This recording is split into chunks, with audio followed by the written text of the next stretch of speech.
Hello everyone, welcome to R K study sky. दोस्तों, हम लोग यूपी बोर्ड कक्षा 10 गणित चैप्टर 1 जिसका नाम है वास्तविक संख्याएं की स्टडी कर रहे हैं। दोस्तों, इससे पहले हमने 5 वीडियो लेक्चर को यूट्यूब पे अपलोड कर दिया। अगर आपने नहीं देखा है तो डिस्क्रिप्शन में प्लेलिस्ट की लिंक मिल जाएगी, आप जाकर के देख सकते हैं। तो दोस्तों, हम लोग प्रश्नावली 1B की क्वेश्चन को सॉल्व कर रहे थे।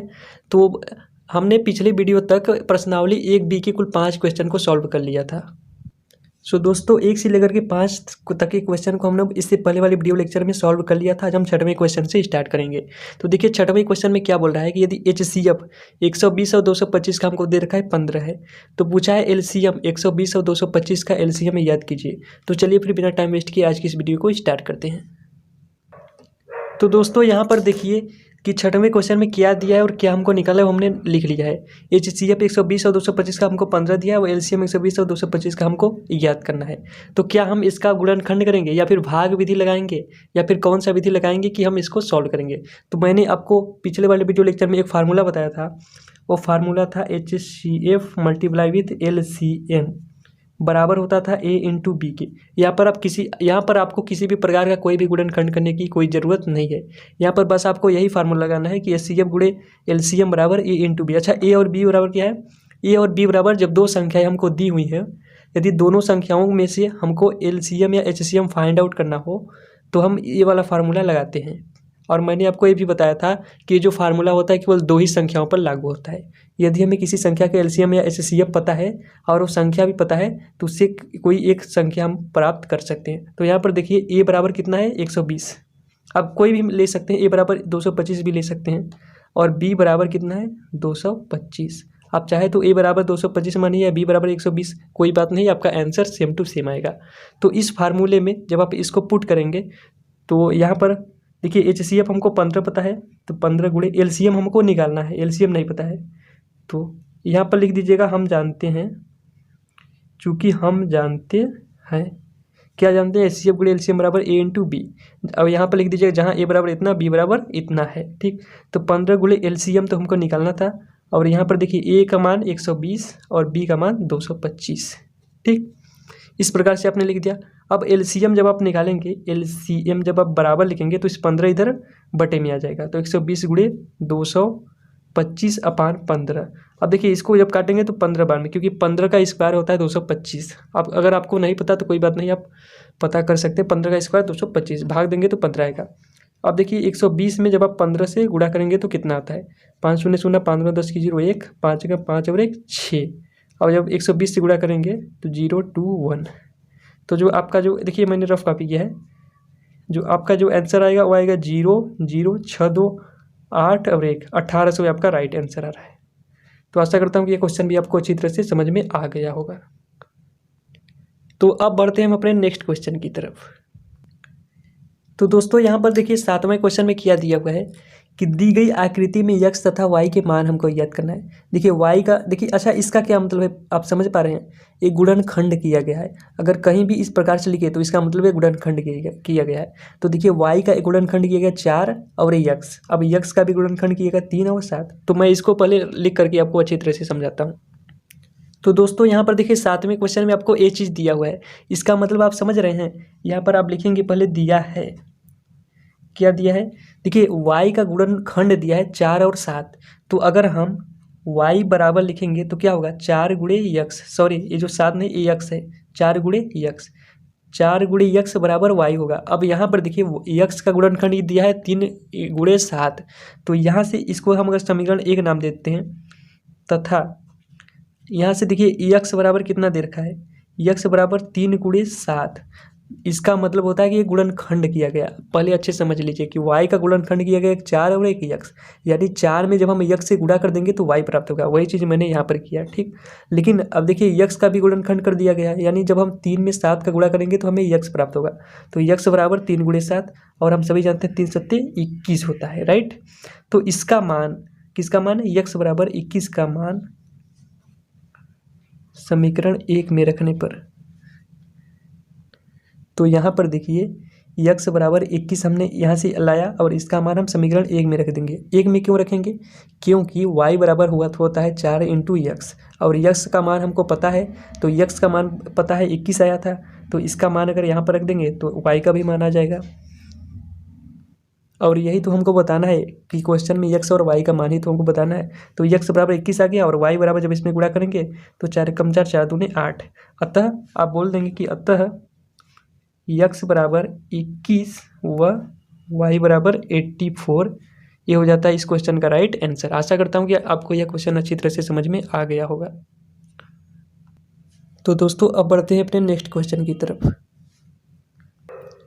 तो दोस्तों 8वें क्वेश्चन में देखिए क्या बोला है कि 18 और 117 की HCF को 18m-117 के रूप में दर्शाया गया है। तो m का मान ज्ञात कीजिए, साथ ही 18 और 117 का LCM भी ज्ञात कीजिए। तो हमको इन दोनों का HCF दिया है इतना और हमको LCM ही ज्ञात करना है। अगर इसको आप ध्यान से देखेंगे तो ये क्वेश्चन जस्ट आपके 5वें क्वेश्चन की तरफ है।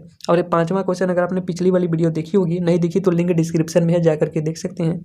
तो ठीक इसी प्रकार से ये क्वेश्चन दिया है। यहाँ पर x दिया था, x का मान हमको ज्ञात करना है। ठीक उसी प्रकार 8वें में भी m का मान ज्ञात करना है और साथ ही 18 और 117 का LCM भी ज्ञात करना है। तो चलिए फिर इसको भी सॉल्व करते हैं। तो दोस्तों यहाँ पर देखिए जो चीज़ दिया था और जो चीज़ निकालना है वो मैंने लिख लिया है कि यहाँ पर क्या दिया था HCF 18 और 117 का 18m-117 इतना हमको HCF दिया है तथा LCM हमको ज्ञात करना है और साथ ही m का मान भी ज्ञात करना है। प्रश्नवाचक साइन का मतलब इसका मान ज्ञात करना है। तो चलिए फिर सबसे पहले हम क्या काम करेंगे कि 18 और 117 का HCF ही ज्ञात कर लेते हैं। अब ये कैसे करेंगे, मैंने आपको अभाज्य गुणनखंड विधि बताया हुआ है। तो सबसे पहले आप 18 का अभाज्य गुणनखंड करेंगे तो आप देखेंगे पहले 2 से भाग जाएगा, 2 9 18, 3 गुणे 3, देखिए 2 3 6 3 18, ये हो गया इसका 18 का अभाज्य गुणनखंड। अब अगर हम 117 का अभाज्य गुणनखंड करें तो हम सभी जानते हैं तो 13 9 117 होता है, यानी 3 × 3, 3 3 9 × 13। देखिए 13 एक ऐसी अभाज्य संख्या है जो स्वयं और एक के अलावा और किसी भी संख्या से नहीं करती, तो 13 का 13 ही रहेगा। तो 3 × 3 × 13। तो अगर आप इसका HCF फाइंड आउट करेंगे तो सबसे पहले आपको इनका जोड़ा बनाना पड़ेगा कि कौन कौन सी संख्या इन दोनों में कॉमन है, यानी कौन कौन सी ऐसी संख्या है जिनका जोड़ा इन दोनों में उभयनिष्ठ बन रहा है। तो आप देखेंगे कि ऐसी 2 संख्याएँ हैं, 3 वाली ये 2 संख्याएं हैं, एक ये वाली 3 और एक वाली 3 कि जो जहाँ पर दोनों का जोड़ा बन रहा हो तो जो HCF इनका निकल के आएगा। मैंने आपको जस्ट पहले वाली वीडियो लेक्चर में बताया था कि किस प्रकार से जोड़ा बनता है, ठीक उसी प्रकार यहाँ पर भी जोड़ा बना लेंगे। इन दोनों में कौन कौन सी संख्या है उभयनिष्ठ है, और जो उभयनिष्ठ होंगी, जैसे यहाँ पर 2 3 मतलब उभयनिष्ठ थी, दोनों में कॉमन थी, तो एक 3 इसमें से लेंगे और एक 3 इसमें से और इनका गुणा कर देंगे, तो 3 3 के 9। अगर आपने पिछली वाली वीडियो को देखा होगा तो आपको अच्छी तरह से समझ में आ गया होगा। ठीक, तो HCF कितना निकल के आएगा 9। अब देखिए ये जो HCF है किसके बराबर है 18m-117 के, तो हम इसको बराबर लिख सकते हैं 18m-117। देखिए समझने वाली बात यहाँ पर है कि 18 और 117 का HCF इसके बराबर है। तो मैंने सबसे पहले क्या किया कि 18 और 117 का HCF ही निकाल लिया, तो HCF आया 9। अब ये 9 किसके बराबर है 18m-117 के। तो बस अब वही सेम प्रोसेस करिए, यहाँ 9 लिखिए और इस 117 को इधर भेजिए। देखिए चर वाले जो राशि हैं, अब ये चर अचर क्या होती है अभी आप आगे पढ़ेंगे, 2 चर वाले रैखिक समीकरण, या फिर आप पिछली कक्षा में अगर आप पढ़े होंगे तो आपको पता होगा कि ऐसी संख्या जो चेंज हो जाए वो चर राशि कहलाती है। तो यहाँ 18m भी एक चर राशि ही है, तो चर राशि को एक तरफ और अचर राशि को एक तरफ हमको करना है। तो 117 को हम इधर लाएंगे तो ये हो जाएगा प्लस का 117। मैंने ये भी आपको बताया था पिछले वीडियो में कि जब आप किसी भी संख्या को दाहिने पक्ष से बाएं पक्ष या बाएं पक्ष से दाहिने पक्ष मिलाते हो तो प्लस का साइन माइनस और माइनस का साइन प्लस हो जाता है। तो ये -117 था, इधर आएगा तो +117, और इधर बराबर में क्या बचेगा 18m। राइट, आशा करता हूँ कि इतना आप अच्छी तरह से समझ चुके होंगे। अब देखिए अब 117 में आपको 9 जोड़ना है, तो देखिए 9 7 16 की 6, हाथ से लगा 1, और 9 1 10 और 1 11, और 1 और 1 200, सॉरी यहाँ पर आएगा जब 117 में 9 को ऐड करेंगे तो यहाँ पर आएगा 126। राइट, तो 126 इन दोनों को ऐड करने पर अब बराबर 18m यहाँ पे आ गया। तो हमको क्या निकालना है, पहले m का मान हमको निकालना है। तो देखिए m का मान कितना आएगा आपको पता है, जब आप m बराबर करेंगे तो इधर 126/18 हो जाएगा। अब आप भाग दीजिए 126/18, तो हम सभी जानते हैं कि 18 सत्ते 126 होता है, तो m का मान आ जाएगा 7। तो ये हो जाता है आपका राइट आंसर। तो यहाँ पर आप लिख सकते हैं कि m बराबर 7। अब हमें एक चीज़ और निकालना है, m का मान तो हमें 7 मिल गया। अब हमको यहाँ पर देखिए हमको इसका एलसीएम का मतलब होता है लघुत्तम समापवर्तक, और एचसीएफ का मतलब होता है महत्तम समापवर्तक। म स और ल स शॉर्ट भाषा में अगर आपको न पता हो तो मैं आपको बता दिया हूँ। तो 18 और 117 का अब हमको निकालना है एलसीएम। एचसीएफ तो हमने पहले ही निकाल लिया। तो अब क्या हम इसका फिर से गुणनखंड करेंगे? नहीं करेंगे, बस हम वही शॉर्ट ट्रिक वाला जो फार्मूला था वही लगाएंगे। अब यहाँ पर आपको लिखेंगे, चूँकि हम जानते हैं कि हम क्या जानते हैं भाई, हम तो पहले से जानते आ रहे हैं कि HCF गुणा LCM बराबर होता है A इंटू बी की। और ये तभी बराबर होता है, याद रखिएगा, तभी लगाइएगा जब आपके पास केवल दो संख्या हों। मेरे पास भी केवल दो ही संख्याएं थी, एक था 117 और एक था 18। तो यहाँ पर आप लिख लेंगे कि A बराबर हमने 18 को लिया है और B बराबर 117 को लिया है। ठीक, तो हमको निकालना LCM और HCF हमको पहले ही पता चल चुका। HCF हमारा कितना आया था आपको पता है? 9 आया था। तो HCF की जगह 9 रखेंगे और LCM की जगह कुछ नहीं, LCM ही मैंने रख दिया है क्योंकि LCM ही तो हमको निकालना है। अब देखिए 18 गुणे 117 करेंगे, 18 गुणे 1 1 17। अब यहाँ से जब आप LCM निकालेंगे तो फिर वही प्रोसेस जो हम पिछली बार करते आ रहे हैं। 18 गुणे 117 तो एजिटीज रहेगा, बटे में आ जाएगा 9। अब ये 9 दूने 18 होता है। जब आप 117 गुणे 18 करेंगे तो 7 दूने 14 की 4, हंसी लगा 1, 2 एकम 2 और 1 3 और 2 एकम 2, तो 234 हो जाता है आपका राइट आंसर। तो आप यहाँ पर लिखेंगे तो आपको लास्ट में लिख देना है LCM 18 और 117 का बराबर है 234 के, राइट। तो ये हो जाता है आपका राइट आंसर। आशा करता हूँ कि ये क्वेश्चन भी आपको अच्छी तरह से समझ में आ गया होगा। तो अब बढ़ते हैं अपने नेक्स्ट क्वेश्चन की तरफ। तो दोस्तों यहाँ पर देखिए 9वां क्वेश्चन आपको क्या दिया हुआ है कि जांच कीजिए कि क्या किसी प्राकृत संख्या n के लिए संख्या 6 की पावर n अंक शून्य पर समाप्त हो सकती है। अच्छा, शून्य पर समाप्त होने का क्या मतलब है कि इसका इकाई अंक यदि आप n की जगह कोई प्राकृतिक संख्या रखेंगे। अच्छा, प्राकृतिक संख्या क्या होती है? जीरो को छोड़ करके सभी जितने भी धनात्मक संख्या होती है प्राकृतिक संख्या कहलाती है, जिनका प्रयोग हम वस्तुओं को गिनने में करते हैं। अगर आपको इसके बारे में डिटेल में नॉलेज प्राप्त करना है तो लिंक वीडियो के डिस्क्रिप्शन में मिल जाएगी, आप जाकर के देख सकते हैं। इस पर मैंने भी एक सेपरेट वीडियो लेक्चर बना दिया हुआ है। तो देखिए 6 की पावर n, क्या n की जगह अगर आप कोई भी संख्या रखें तो क्या ऐसा कोई मान आएगा?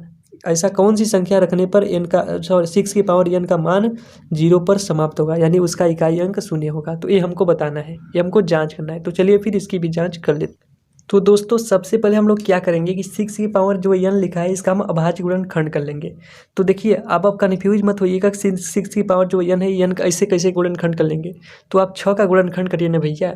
तो जब आप जानते हैं कि 6 का अभाज्य गुणनखंड करते हैं तो 2 × 3 आता है। अब इसकी पावर n लगा दीजिए। तो जब हम n लगा दिए, जहाँ n क्या है? एक प्राकृतिक संख्या है। प्राकृतिक संख्या अब क्या होती है आपको पता ही होगा, ठीक। तो 6 की पावर 2 × 3 हम इसको इस प्रकार से लिख सकते हैं। और इसके पावर n लगा दिया तो गुणा करेंगे तो 6 की पावर n ही आएगा। अब यहाँ पर देखिए मैं आपको क्या समझाने वाला हूँ कि यहाँ पर ऐसी कोई भी संख्या नहीं है। अगर यहाँ पर 3 की जगह 5 होता तो 5 दूने 10 हो जाता, और n की जगह कोई भी प्राकृतिक संख्या रखते तो जो इकाई अंक आता वो हमेशा शून्य होता। अगर यहाँ पर मैं आपको रफ कॉपी कर रहा हूँ, याद रखिएगा। यहाँ पर अगर हम n का मान 3 रखें तो क्या होगा? 6 की पावर 3, और हम सभी जानते हैं 6 की पावर 3 का मान कितना होता है? 6 गुणे 6, 6 छक्का 36 छक्का 216 आएगा। तो इसका इकाई अंक 0 है? नहीं है ना। अगर आप 6 की पावर 4 भी रखेंगे तब भी इकाई का अंक 0 नहीं आएगा। अगर आप 6 की पावर 2 भी रखेंगे तो भी इकाई का अंक 0 नहीं आएगा। क्यों नहीं आएगा? क्योंकि 6 की पावर n के अभाज्य गुणनखंड में 5 2 तो है मगर 5 नहीं है। इसी कारण 6 की पावर n के अभाज्य गुणन 6 की पावर n में जहाँ n क्या है? प्राकृतिक संख्या है के लिए ऐसे कोई भी मान नहीं है जिसमें इकाई का अंक शून्य हो। तो आपको किस प्रकार लिखना है अब उसको देखिए। तो आपको क्या लिखना है कि चूंकि 6 की पावर n के अभाज्य गुणनखंड में 2 तो है बट 5 नहीं है, इसलिए 6 की पावर n के लिए n का ऐसा कोई भी प्राकृतिक मान नहीं है। ऐसा कोई भी मान नहीं है जो 6 की पावर n को शून्य पर समाप्त करता हो। अच्छा, शून्य पर समाप्त करता हो का मतलब मैंने आपको पहले ही बता दिया है कि इकाई का अंक शून्य आता हो। अगर आप 6 की पावर n की जगह पर कोई भी प्राकृतिक संख्या रखेंगे, अगर 1 रखिए, 2 रखिए, 4 रखिए, 6 रखिए, अभी आप टेस्ट करते जाइए, आप देखेंगे कि ऐसी कोई भी संख्या नहीं मिलेगी जिस पर अगर n का मान रखा जाए तो इसका जो इकाई का अंक आ रहा है शून्य आए, ठीक। अगर यहीं पर अगर 3 की जगह अगर 5 होता तो देखिए 2 × 5 हो जाता। तो 2 पंचे 10 होता है, हम सभी जानते हैं। अगर इसके पावर n है, n की जगह पर 1 रखिए, 2 रखिए, 10 रखिए, 20 रखिए, चाहे जितना मन हो उतना रखिए, इकाई का अंक हमेशा शून्य आएगा। क्यों? क्योंकि जो 10 है, 10 में अगर आप इसका घन करिए, वर्ग करिए, 4 बार गुणा करिए, तो हमेशा इकाई का अंक शून्य ही आता है। इसीलिए इतना आप लिख सकते हैं, राइट। तो इसका क्या आंसर होगा? इसका हम ये इतना लिख लेंगे, और हमें केवल जांच करने के लिए पूछा था। इसका कोई आंसर नहीं दिया है आपके बुक्स में, इसका केवल जांच करना है और क्यों होगा ये आपको लिखना है। ठीक, आशा करता हूँ कि आपको यह क्वेश्चन भी अच्छी तरह से समझ में आ गया होगा। अब बढ़ते हैं अपने नेक्स्ट। तो दोस्तों यहाँ पर देखिए आपके 10वें क्वेश्चन में क्या बोला है कि व्याख्या कीजिए कि 7 गुणे 11 गुणे 13 प्लस 13 और इतना इतना भाज्य संख्याएं क्यों हैं। यानी आपको बताना है कि ये जो संख्या आपको दी गई है, ये 2 संख्याएं, ये भाज्य संख्याएं क्यों हैं। अब ये भाज्य संख्या क्या होती है, भाज्य संख्या क्या होती है, मैंने आपको पहले ही बता रखा है। लिंक इस वीडियो के डिस्क्रिप्शन में मिल जाएगी, आप जाकर के देख सकते हैं। फिर भी मैं छोटा सा बता देता हूँ कि भाज्य संख्या ऐसी संख्या होती है जो स्वयं और एक के अलावा अन्य किसी और संख्या से भी विभाजित होती है। अब ये सम भी हो सकती है और विषम भी हो सकती है। जैसे 25 हो गया, 15 हो गए, ये सभी भाज्य संख्या हैं जो स्वयं और एक के अलावा अन्य किसी संख्या से भी विभाजित होती हैं। अगर अभाज्य की बात करें तो 17 हो गया, 19 हो गया, 3 हो गया, 5 हो गया, राइट। लेकिन एक न तो भाज्य है और नहीं अभाज्य है, याद रखिए।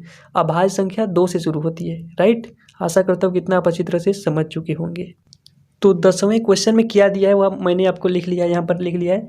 तो यहाँ पर सबसे पहले आप क्या काम करेंगे, इसका पहले गुणा करिए, इसका मान ज्ञात कीजिए। तो मान ज्ञात करने का मैं सिंपल तरीका बताता हूँ। पहले आप 13 का कॉमन ले लीजिए। कॉमन लेने का मतलब इसमें भाग लगा दीजिए। तो जब इसमें से 13 को कॉमन लेंगे तो 7, 11 और 1 बचेगा। तो 7 गुणे 11 गुणे 1 बचेगा, और यहाँ पर बचेगा +1। ठीक, तो जब आप इसका गुणा करेंगे तो आएगा 13। अब देखिए कॉमन लेने का मतलब गुणा करना, यानी भाग, पहले इसमें भाग दे लीजिए, उसके बाद कोष्टक लगाइए, और इसका मतलब कोष्टक के साथ पूरे का गुणा हो रहा है, राइट। कॉमन लेने का मतलब जो दोनों में हो। इसमें कितने पद हैं? 2 पद हैं। अब पद क्या होता है, आशा करता हूँ कि आप इतना अच्छी तरह से जानते होंगे, नहीं तो आप बहुपद में अच्छी तरह से समझेंगे कि पद क्या होता है, राइट। तो यहाँ पर होगा देखिए 11 7 77 होता है। अब 77 में 1 का गुणा करेंगे तो 77 ही आएगा। तो 77 + 1 हो रहा है, इस 1 को भी तो लिखेंगे। तो 77 और 1 78 हो जाएगा। तो इसका मान आएगा 13 गुणे 78। अब देखिए 13 और 78 में पहले आप गुणा कर लीजिए, उसके बाद देखते हैं कितना आता है। तो यहाँ पर देखिए 78 में जब हमने 13 से गुणा किया तो आया 1014। आप गुणा करके देख सकते हैं। तो इसका जो मान आएगा वो आएगा 1014। चूँकि 1014 एक भाज्य संख्या है। क्यों है, अब इसका रीजन समझिए। अब यहाँ पर आप क्या लिखेंगे, चूंकि 1014 जो है स्वयं और एक की अतिरिक्त किसी अन्य और संख्या से भी विभाजित है, यानी इसमें स्वयं का, यानी 1014 में 1014 का भी भाग चला जाएगा और 1 का भी भाग चला जाएगा। इसके अतिरिक्त और अन्य किसी भी अन्य और संख्या से भी विभाजित है, इसलिए यह भाज्य संख्या है। और अन्य संख्या कौन सी हो सकती है? 2 हो सकती है। अब ये 2 से कैसे विभाज्य होगा, मैंने आप कैसे ही पता लगा लिया। इस पर भी मैंने एक सेपरेट वीडियो लेक्चर बना दिया है, लिंक इस वीडियो के डिस्क्रिप्शन में मिल जाएगी, जहाँ पर मैंने बताया कौन सी संख्या 2 से, कौन 3 से, कौन 4 से पूर्णतः विभाजित होगी। तो इसके लास्ट में इकाई का अंक 4 है, 4 एक सम है, इसीलिए 2 से पूर्णतः विभाजित हो जाएगी। और 3 से भी विभाजित हो रही है, तो स्वयं और 1 की अतिरिक्त अन्य बहुत सारी संख्याओं से भी विभाजित हो रही है, इसीलिए यह एक भाज्य संख्या होगी। आशा करता हूँ कि आप समझ चुके होंगे। अब देखिए दूसरा क्या दे रखा है। तो दूसरा का दे रखा है आपका 7 गुणे 6 गुणे 5 गुणे 4 गुणे 3 गुणे 2 गुणे 1 + 5। चूँकि यह भी एक भाज्य संख्या होगी। कैसे होगी आपको प्रूव करना है। तो सबसे पहले आप इसमें 5 का कॉमन ले लीजिए। 5 यहाँ पर भी 5 है, यहाँ पर भी 5 है, इसलिए 5 बाहर आ सकता है। तो कोष्टक के हमने बाहर लगा दिया और यहाँ को लगा दिया कोष्टक। तो 5 का जब बाहर लाएंगे तो हो जाएगा 7 गुणे 6। 5 तो हमने बाहर ही निकाल लिया। तो आप 1 लिखिए उसकी जगह पर, चाहे मत लिखिए, क्योंकि मैंने आपको पहले बताया है किसी भी संख्या में जब आप 1 से गुणा करो या भाग करो तो संख्या चेंज नहीं होती है, संख्या उतनी ही रहेगी। 4 में 1 का गुणा करेंगे 4 ही आएगा, 4 में 1 से भाग देंगे 4 ही आएगा। तो 7 गुणे 6 गुणे 4 गुणे 4 गुणे 3 गुणे 2 प्लस, अब देखिए इस 5 में से 5 को हमने घटा लिया, 5 में से 5 का भाग दे लिया, बाहर कर लिया, तो यहाँ 1 बचेगा। अभी एक कैसी बजेगा, कई स्टूडेंट को बहुत जगह कन्फ्यूजन हो रहा होगा। तो जब इस कोष्टक को खोलेंगे हम ना, तो एक गुणा का साइन आएगा, तो इसमें भी गुणा होगा और ये 5 इसमें भी गुणा होगा। तो जब ये 5 का 1 में गुणा होगा तो ये 5 यहाँ का आ जाएगा, और जब 5 का इसमें गुणा होगा तो यहाँ का पार्ट इसमें आ जाएगा। आशा करता हूँ कि इतना आपको अच्छी तरह से आता होगा। तो जब आप इसका गुणा करेंगे हम, तो 5 को तो बाहर ही रहने दीजिए, पहले अंदर का गुणा कर लेते हैं, क्योंकि आपने पढ़ा है कोका कोष्टक। पहले कोष्टक को गुणा करते हैं, बाद में दूसरा कोई। तो 7 छंग 42 में पहले इतना सारा गुणा करते हैं, फिर 1 जोड़ते हैं, देखते हैं कितना आता है। तो यहाँ पर देखिए, जब मैंने पूरा गुणा किया इसको, तो आपका आंसर है 5040। आप किसी और तरीके से भी गुणा कर सकते हैं, ज़रूरी नहीं कि पहले आप 5 को कॉमन लेकर के ही गुणा करिए। आप चाहे तो डायरेक्ट भी गुणा कर सकते हैं, क्योंकि हमको बताना है कि ये भाज्य क्यों है। तो भाज्य क्यों है, इसे बताने के लिए सबसे पहले आपको गुणा करना पड़ेगा। अब गुणा में आप देखेंगे कि स्वयं और 1 के अतिरिक्त अन्य बहुत सारी संख्याओं से भी विभाजित हो रहा है। जैसे 2 से विभाजित हो रहा है क्योंकि लास्ट में 0 है, 3 से भी विभाजित हो रहा है क्योंकि 5 और 4 9 हो रहा है। अब ये 2 से 3 से कैसे विभाजित हो रहा है, कैसे पता करें बिना भाग दिए, इस पर मैंने वीडियो बनाया है, जो कि लिंक डिस्क्रिप्शन में मिल जाएगी, आप जाकर के देख सकते हैं। तो यहाँ पर भी सेम प्रोसेस लिखा है जो ऊपर लिखा है, तो मैं इसको भी लिख लेता हूँ यहाँ पर। तो अब आपको क्या लिखना है कि चूंकि जो 5040 है स्वयं और 1 की अतिरिक्त ये 2 से भी विभाजित है, 3 से भी विभाजित है, कि अतिरिक्त किसी और संख्या से भी विभाजित है, अतः यह एक भाज्य संख्या है। अब ये भाज्य संख्या क्या होती है, सबसे पहले आपको यह जानना पड़ेगा। तो भाज्य और अभाज्य के पर भी मैंने वीडियो लेक्चर बना दिया है सेपरेट, जिसकी लिंक इस वीडियो के डिस्क्रिप्शन में मिल जाएगी, आप जाकर के देख सकते हैं। तो पहले उसको देख लीजिए और समझ लीजिए कि भाज्य और अभाज्य क्या होता है, फिर यहाँ पर हम समझते हैं। ठीक, तो आशा करता हूँ कि ये क्वेश्चन भी आपको अच्छी तरह से समझ में आ गया होगा। तो आपको बस रीजन बताना था कि भाज्य संख्या है तो क्यों है। तो चलिए फिर अब बढ़ते हैं अपने नेक्स्ट क्वेश्चन की तरफ। तो दोस्तों आपका नेक्स्ट क्वेश्चन 11वां क्वेश्चन क्या बोल रहा है, देखिए, किसी खेल के मैदान के चारों ओर एक वृत्ताकार पथ है। ठीक, इस मैदान का एक चक्कर लगाने में सोनिया को 18 मिनट लगते हैं, जबकि इसी मैदान का एक चक्कर लगाने में रवि को 12 मिनट लगते हैं। यानी रवि सोनिया से बहुत अधिक दौड़ता है, ठीक, बहुत तेज दौड़ता है। तो मान लीजिए कि वे दोनों एक ही स्थान और एक ही समय पर चलना प्रारंभ करके एक ही दिशा में चलते हैं, तो कितने समय बाद वे दोनों पुनः प्रारंभिक स्थान पर मिलेंगे। तो पहले इस क्वेश्चन को समझिए, उसके बाद इसको सॉल्व करते हैं। तो दोस्तों यहाँ पर देखिए, जो क्वेश्चन में दे रखा है मैंने यहाँ पर लिख दिया है कि मैदान का एक चक्कर लगाने में सोनिया को लगा समय बराबर 18 मिनट, ठीक, और मैदान का एक चक्कर लगाने में रवि को लगा समय बराबर 12 मिनट। मान लो कि कोई एक वृत्ताकार मैदान है।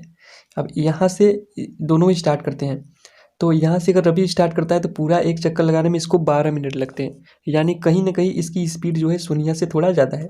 अगर यहीं सोनिया स्टार्ट करती है यहाँ से, तो इसको पूरा एक चक्कर लगाने में 18 मिनट लगते हैं। तो हमको क्वेश्चन में क्या बोला है कि यदि दोनों एक साथ, मान लो ये रवि है ये सोनिया है, दोनों एक साथ इसका चक्कर लगाते हैं, तो कितने समय के पश्चात ये दोनों फिर इसी स्थान पर मिलेंगे, यही हमको यहाँ पर पूछा है। पुनः प्रारंभिक स्थान पर मिलेंगे कितने समय के पश्चात। तो आपको क्या करना होगा, पहले 12 और 18 का HCF यानी मस ज्ञात करना होगा। तो चलिए फिर ये ज्ञात करते हैं। तो यहाँ पर देखिए मैंने लिख लिया है कि वे दोनों पुनः मिलेंगे बराबर HCF 18 और 12 का। तो 18 12 का HCF जो निकालेंगे वही उतने मिनट के बाद वे दोनों पुनः उसी स्थान पर मिलेंगे। तो यहाँ पर मैंने पहले इनका अभाज्य गुणनखंड कर लिया है। 18 का अभाज्य गुणनखंड ए रहा, 12 का अभाज्य गुणनखंड ए रहा। अब देखिए कहाँ पर इन दोनों संख्याओं में कि कौन कौन सी ऐसी संख्या है जिनका जोड़ा बन रहा है, यानी जो दोनों के अभाज्य गुणनखंड में उभयनिष्ठ हो। तो आप देखेंगे कि एक 2 है, इसका जोड़ा बन जा रहा है, और एक 3 है, इसका जोड़ा बन जा रहा है। ठीक, तो 2 और 3 का जोड़ा हमने बना लिया, ये दोनों उभयनिष्ठ हैं। तो इसका जो HCF आएगा कितना आएगा, HCF जो आएगा आपका वो आएगा 2 गुणे 3 यानी 2 तिहाई 6। तो वे दोनों पुनः कितने समय बाद मिलेंगे, बराबर 6 मिनट बाद मिलेंगे। तो आपको यही चीज़ लास्ट में लिख लेना है। तो आपको लास्ट में लिख लेना है कि अतः वे दोनों पुनः 6 मिनट के बाद प्रारंभिक स्थान पर मिलेंगे। आपका राइट आंसर हो जाता है 6। आशा करता हूँ कि आपको यह क्वेश्चन अच्छी समझ में आ गया होगा। तो अब बढ़ते हैं अपने नेक्स्ट क्वेश्चन की तरफ। तो दोस्तों आपके 12वें क्वेश्चन में क्या दे रखा है, देखिए, नीचे दी गई आकृति में x तथा y के मान ज्ञात कीजिए। ये आकृति आपको दी गई है, अगर आप ध्यान से देखेंगे तो यह क्वेश्चन आपके जस्ट 7वें क्वेश्चन की तरह है। यहाँ पर भी x और y का मान ज्ञात करने के लिए बोला था। तो यहाँ पर देखिए जो x दे रखा है ना, इसका गुणनखंड है 195 और 3, और जो 195 का जो गुणनखंड दिया है ये 3 और 5 y दिया है। 3 और y 195 का गुणनखंड है, और y का गुणनखंड दिया है 5 और 13। तो अगर हम 5 और 13 का गुणा कर दें तो हमें y मिलेगा, और यदि हम y में 3 का गुणा कर दें तो हमें 195 मिलेगा, और यदि 195 में 3 से गुणा कर दें तो हमें x मिलेगा। तो चलिए फिर गुणा करते हैं। तो यहाँ पर देखिए हमने इस फिगर को बना लिया है। तो यहाँ पर यक्स का गुणनखंड 3 और 195 दिया है, यानी यहाँ पर हम लिख सकते हैं कि यक्स बराबर 3 गुणे 195। क्यों? क्योंकि ये जो इस प्रकार से बटा हुआ है ना शाखाओं में, इसका मतलब यह गुणनखंड है। ठीक, तो यक्स बराबर 3 गुणे 195। अब देखिए वाई बराबर कितना आएगा। वाई बराबर अगर हम देखते हैं तो आता है हमारा 5 गुणे 13। यदि हम 5 और 13 का गुणा कर दें तो y प्राप्त होगा। क्यों? क्योंकि y का गुणनखंड 5 और 13 ही है। और यदि हम इस 3 में y से गुणा कर दें तो 195 मिलता है। तो इसकी हमें कोई ज़रूरत नहीं, क्योंकि हमें यक्स और y का ही मान ज्ञात करना था। तो यक्स बराबर यहाँ पर गुणा करिए और y बराबर यहाँ पर गुणा करिए, आपका आंसर आ जाएगा। तो देखिए 13 पचे 65 होता है, और 3 में जब हम 195 को मल्टीप्लाई करेंगे तो 585 आएगा, और यही हो जाता है आपका राइट आंसर, क्योंकि हमें यक्स और वाई का ही मान पूछा था। कैसे आया, आशा करता हूँ कि आप लोग ये अच्छी तरीके से समझ चुके होंगे। तो अब बढ़ते हैं अपने नेक्स्ट क्वेश्चन की तरफ। तो दोस्तों यहाँ पर देखिए आपका 13वां क्वेश्चन क्या बोल रहा है कि व्याख्या कीजिए कि 7 गुणे 13 गुणे 11 प्लस 11 और 7 गुणे इतना इतना भाज्य संख्याएं क्यों हैं। अगर आप ध्यान से देखेंगे तो जस्ट आपके 10वें क्वेश्चन से मैच कर रहा है। ठीक उसी प्रकार से है कि ये भाज्य संख्याएं क्यों हैं। तो पहले हम इनका गुणा कर देंगे, उसके बाद देखेंगे कि संख्याएं स्वयं और एक के अलावा किसी और संख्या से यदि कट रही हैं तो वह भाज्य संख्याएं हैं। तो वही चीज़ हम लिख देंगे। तो चलिए फिर इसको भी सॉल्व करते हैं। तो दोस्तों यहाँ पर देखिए जो दिया था वो मैंने लिख लिया है, 7 गुणे 13 गुणे 11 प्लस 11। तो इसको गुणा करते हैं। तो मैं और तरीका बताता हूँ। सबसे पहले आप 11 को कॉमन ले लीजिए, तो यहाँ से क्या बचेगा, 7 गुणे 13 बचेगा। अब यहाँ पर आप चाहे 1 लिखिए चाहे मत लिखिए, उससे कोई फर्क नहीं पड़ता, क्योंकि किसी भी संख्या में 1 से गुणा करिए चाहे भाग लगाइए, संख्या उतनी ही रहेगी। ठीक, तो और यहाँ पर बचेगा 1, लेकिन 1 यहाँ लिखना जरूरी है क्योंकि प्लस में है। प्लस करेंगे तो फर्क पड़ जाएगा ना। 4 में 1 जोड़ेंगे तो 4 1 5 हो जाएगा, लेकिन 4 में 1 का गुणा करेंगे तो वो 4 ही रहेगा। ठीक, इसीलिए प्लस लिखना जरूरी है। तो अब आप क्या करेंगे, देखिए 13 सत्ते 91 होता है, 11 तो ऐसे रहने दिए, 13 सत्ते 91 प्लस 1, 91 और 1 92, तो बराबर हो गया 11 गुणे 92। जब आप इसका गुणा करते हैं तो 1012 आता है। अब देखिए, अब हम इसका भी दूसरा जो दिया हुआ है उसका भी गुणा कर लेते हैं, उसके बाद हम दोनों में एक ही मेथड यानी वही चीज़ लिखेंगे, दोनों में सेम टू सेम। तो अब हमने दूसरे वाले को भी ले लिया है, अब इसका भी गुणा करते हैं, देखते हैं कितना आता है। तो सबसे पहले इसमें हम 3 का कॉमा ले लेते हैं। तो यहाँ बचेगा 7 गुणे 6 गुणे 5 गुणे 4 गुणे 2 फिर गुणे 1, 3 तो नहीं रहेगा, 3 बाहर निकल गया, प्लस में 1 आएगा, क्योंकि 3 की जगह 3 को हमने बाहर निकाल लिया तो यहाँ 1 बचेगा। ठीक, आशा करता हूँ कि इतना आप लोगों को अच्छी तरह से पता होगा। तो अब पहले कोष्टक में हल करते हैं, इनको गुणा करके फिर जोड़ते हैं, उसके बाद 3 से मल्टीप्लाई करते हैं। तो चलिए इसको भी कर लेते हैं। तो आपका आंसर आता है 5043। अब देखिए 1012 और 5043 ये स्वयं और एक की अतिरिक्त अन्य किसी और संख्या से भी विभाजित हैं। ये 2 से विभाजित है, और 2 1 3 और 1 4, 2 से तो पूर्णतः विभाजित हो जाएगा, और ये स्वयं से भी विभाजित होगा और 1 से भी विभाजित होगा, इसलिए यह भाज्य होगा, ये भी भाज्य होगा। और इसकी बात करें तो 5 4 9 3 12। अब देखिए 12 चूँकि संख्या जो है वो 3 से विभाज्य हो जाती है।